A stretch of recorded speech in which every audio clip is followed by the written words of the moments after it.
You send a very bad message to criminals when the severity of the crime does not relate to the severity of the punishment meted out. Welcome, GE lovers. Welcome back to the channel. I am glad that you have clicked on this video and are supporting my channel.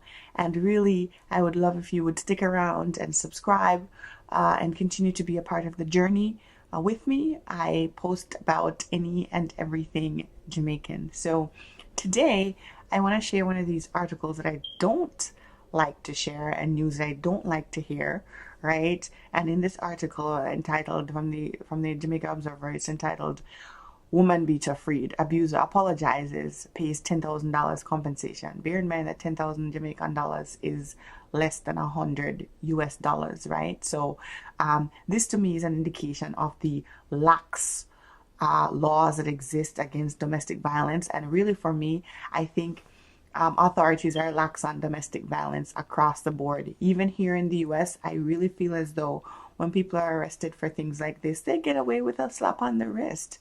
And it isn't until women sometimes are killed in some of these relationships that people take these things seriously.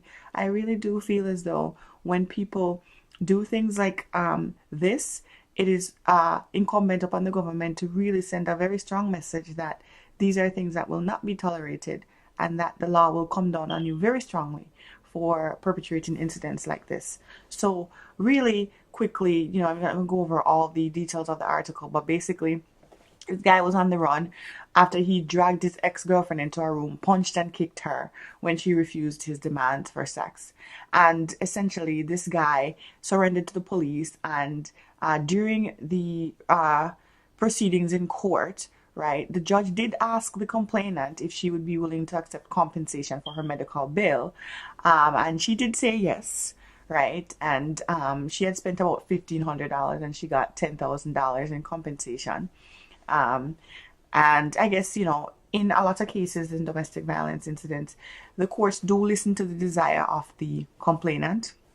So if the person doesn't want to prosecute, typically that person will get a much lighter handling in the court, even here in the US, and they'll get to kind of walk away with either kind of, community service, not community service, like anger management or something that's really not in line with what you see here as a description of the actions they perpetrated. This guy locked her in a room, tore off her clothes, slapped her in her face, punched her on her chin, kicked her for her simply refusing to have sex with him. And she was his ex-girlfriend. She had no reason to have sex with this guy, right? He also pulled a ratchet knife, poked her on her hand and leg, and used the knife to hit her in her head. She was only released after someone heard her screaming and intervened, right? And after that, he slapped her in the face again.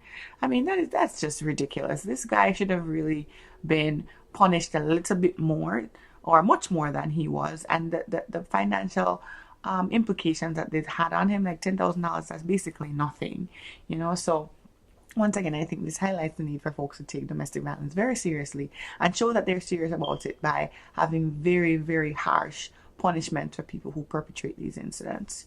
All right, guys, that's it for this video. I hope you stick around with my channel, subscribe for more content like this, and I look forward to seeing you on another video in the future. Until next time, take care of yourselves, my friends. Hang up the phone.